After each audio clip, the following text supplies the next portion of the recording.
Bonjour, Bonjour, est-ce que tu peux te présenter rapidement s'il te plaît? alors je m'appelle François-Xavier Bouillet, j'ai 42 ans, je suis marié, j'ai 5 enfants et j'habite à Saint-Cloud. Je D'accord. suis en profession, je suis directeur de lycée et professeur de mathématiques. Le thème c'est comment j'ai rencontré Dieu. Comment est-ce que j'ai rencontré Dieu? C'est une rencontre qui a duré, qui a commencé il y a longtemps. Peut-être qu'il y avait une soif en moi que je ne savais pas.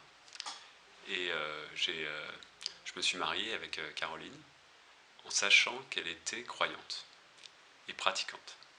Et moi, je l'étais pas. Mais j'aimais beaucoup cela en elle. On s'est marié à la messe. Je n'allais jamais à la messe après. J'étais baptisé, je fais ma première communion.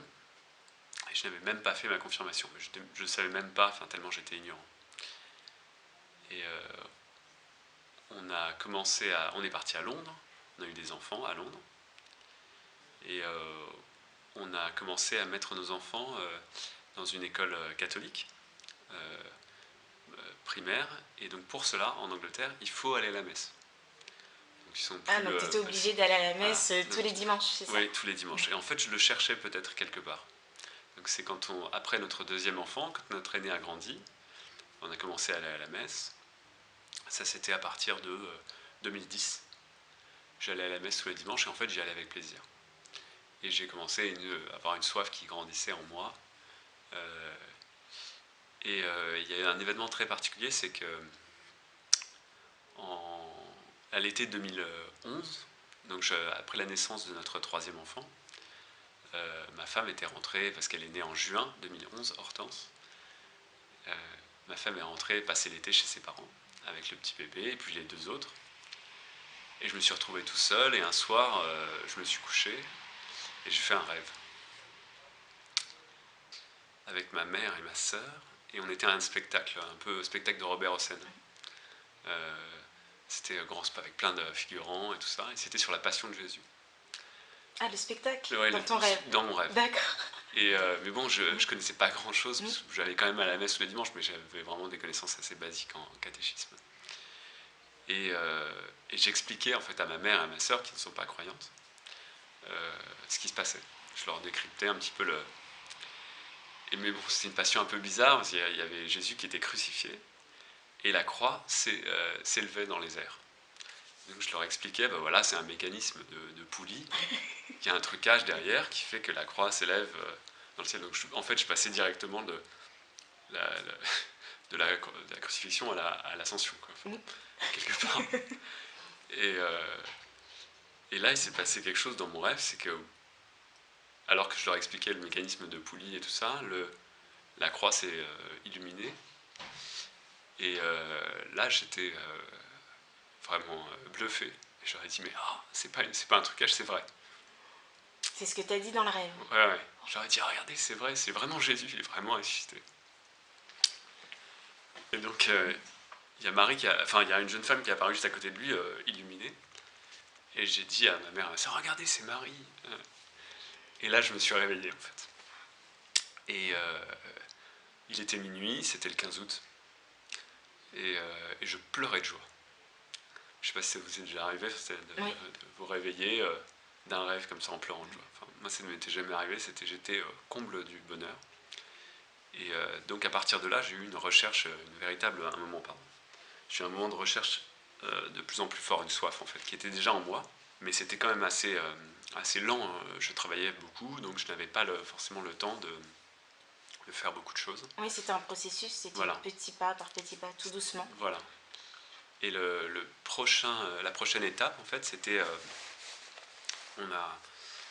en 2014 uniquement, on est allé à une retraite en famille avec l'Emmanuel à l'île Bouchard.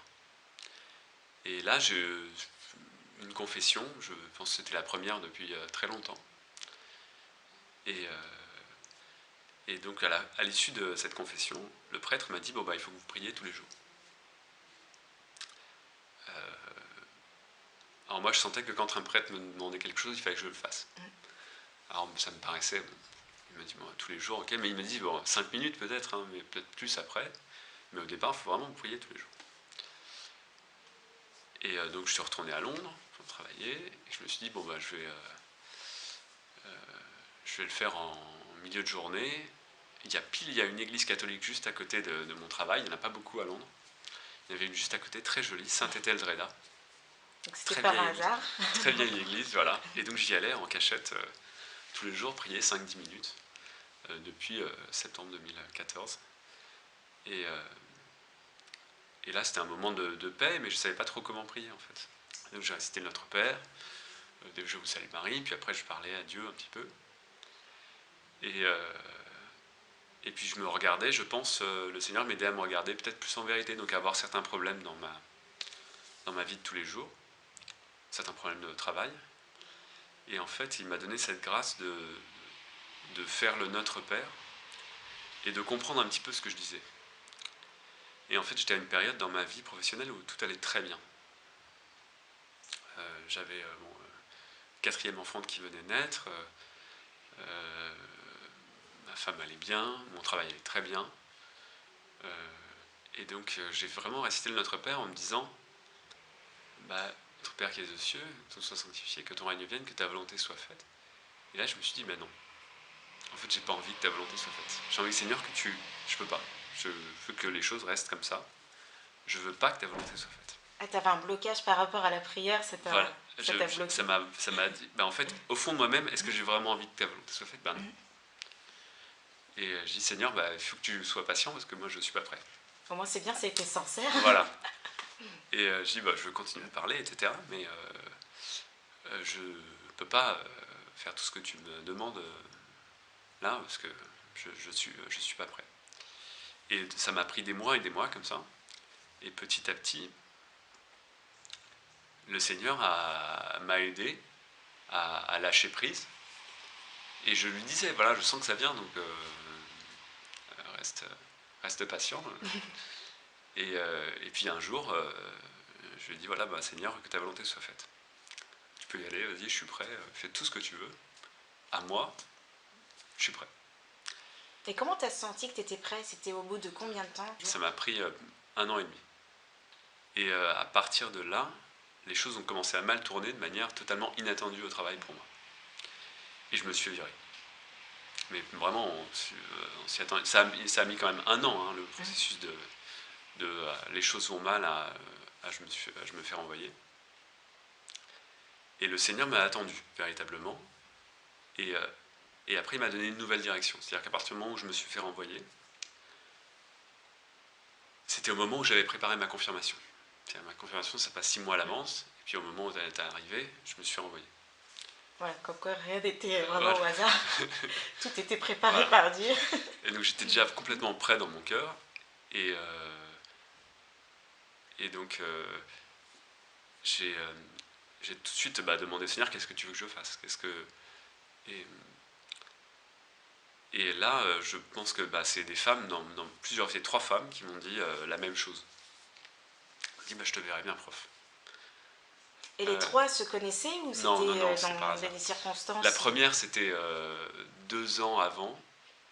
Elle me dit, voilà, un réveillon, je te verrai bien, prof. Et je dis, peut-être dans une autre vie, parce que là, a priori, quand même, ça marche très bien comme ça, et j'ai pas envie j'ai pas de raison de changer. Oui, tu étais dans ta routine, tout allait bien, parfaitement. Tout allait bien. Et c'était ce que j'avais envie de faire. En plus, je me marrais bien au travail. Et après, donc, quand je me suis fait virer, j'ai dit... on a vraiment réfléchi avec ma femme.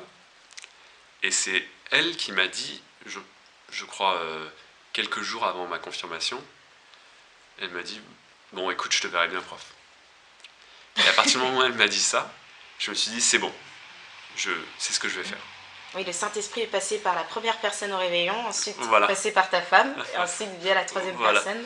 Et au moment où elle m'a dit ça, le lendemain, après au bureau, il m'avait fait miroiter une possibilité de me faire recaser en interne. Et la personne m'a dit le lendemain, que ma femme m'a dit ça, elle m'a dit, en fait, non, on a embauché quelqu'un en externe pour ce poste-là, donc t'es pas pris là-dessus. J'aurais dit, c'est super, vous avez raison, vous avez bien fait. Amen. Et donc la semaine suivante, j'étais invité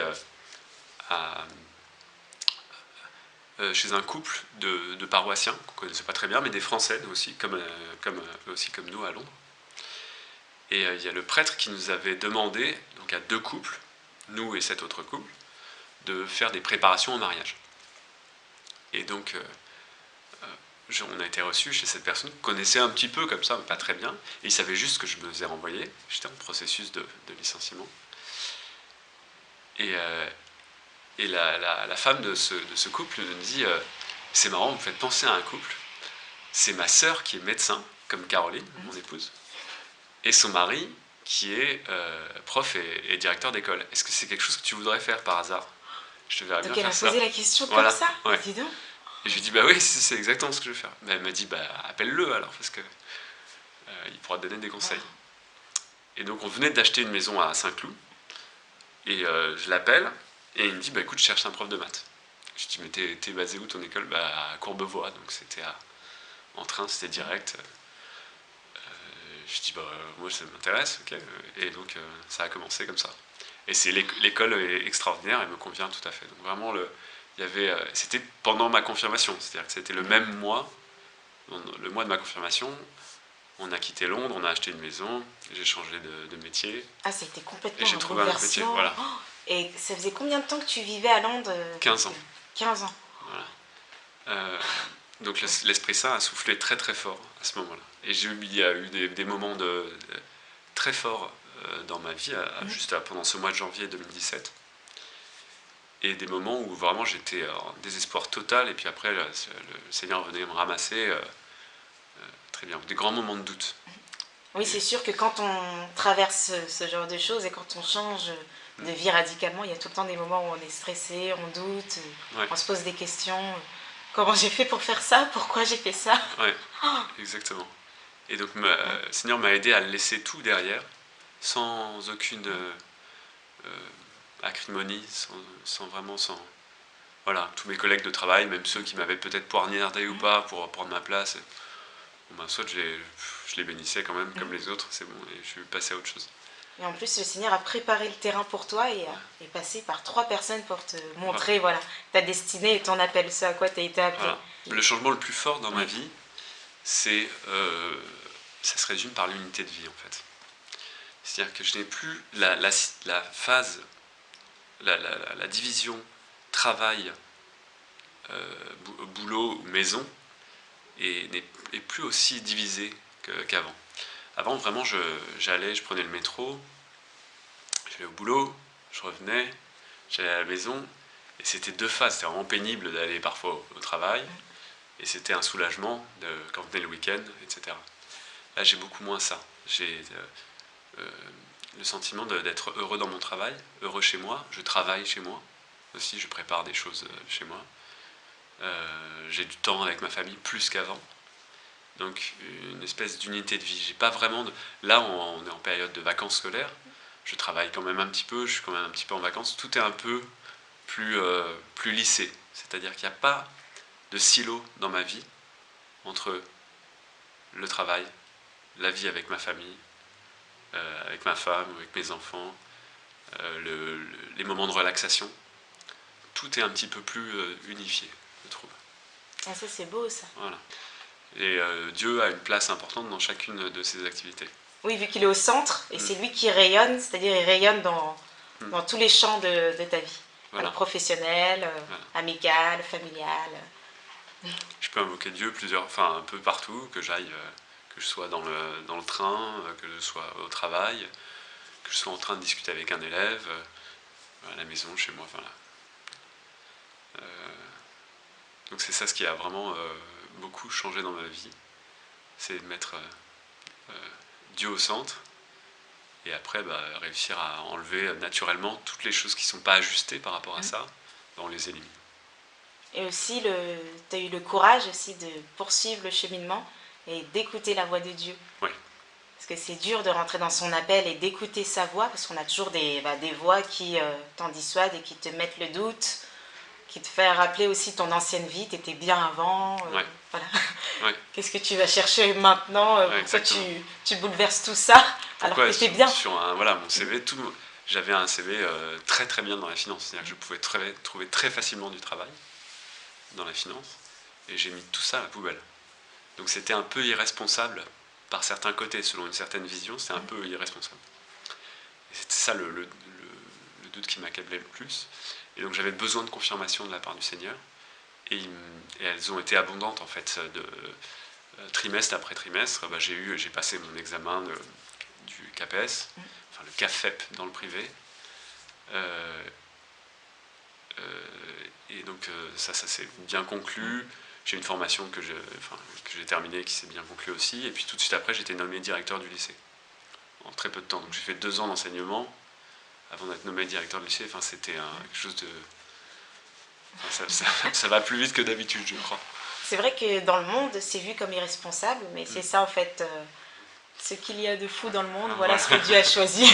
Voilà, c'est ça. On écoute sa voix, donc les gens le voient comme t'es fou, t'as pris un gros risque, le confort, et suivre la voix de Dieu, en fait, c'est ce qu'il y a de plus logique, Ouais. le plus rationnel. Et ce qui m'a aidé aussi de manière assez rigolote, ce qui m'a aidé, c'est quand ce mois de janvier 2017, il y avait qui était prévu à Paris, donc on était encore à Londres, était prévu à Paris les 40 ans d'un de mes très bons copains d'enfance. Et je suis allé avec mon épouse et on a retrouvé tout un groupe d'amis d'enfance, aucun n'est croyant. Mais en revanche, tous m'aimaient pour ce que j'étais, pas pour mon travail de trader chez Goldman Sachs qui peut être un peu, voilà, qui peut jeter un peu de poudre aux yeux pour certains. Eux, ils s'en fichaient complètement. Donc même eux, je leur ai dit, voilà, écoutez, je me suis viré, je rentre à Paris. Ils étaient là, ah, c'est super. Je dis, bah attendez. Donc eux, ils étaient très contents. Donc voilà, c'était une bénédiction aussi, quelque part, d'avoir des amis comme ça, qui sont des amis, des vrais amis en vérité, qui nous aiment pour ce qu'on est et pas pour voilà, une position sociale. Voilà. C'est ça. Exactement, c'est ça. pour ce qu'on a. Là encore, Dieu, il t'a encore mis des personnes ça, pour te supporter à l'arrivée. Voilà, c'était dans ce mois-là. Enfin, les 40 ans de cette amie, c'était prévu. Voilà. Tout ça, il y a eu vraiment des panneaux indicateurs très forts. Et puis je tiens à signaler aussi qu'il y a la présence de Marie, donc j'ai une relation particulière avec Marie, qui m'a vraiment pris dans ses bras pendant tous ces moments, qui m'a permis de me rapprocher d'elle. Je lui ai demandé, et puis elle me l'a offert. Voilà. Amen. Et c'est notre mère du ciel. C'est vrai que c'est beau.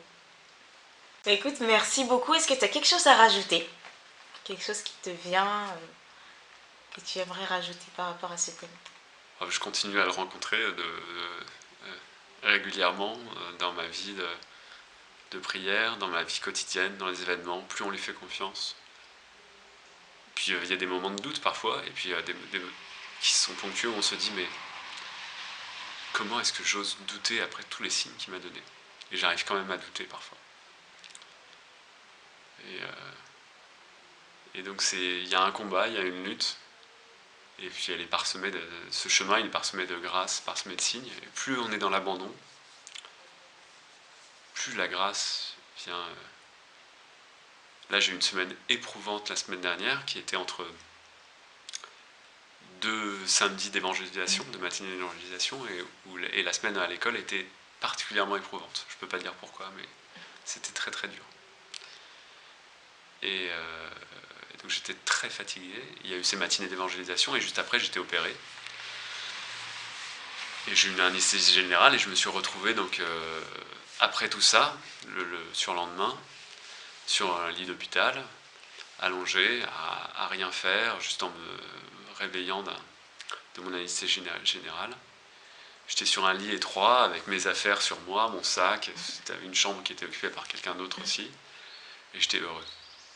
Ça doit être la présence de Dieu. Tu sentais la présence de Dieu. Je sentais que j'avais accompli sa volonté et que là j'avais un peu de repos.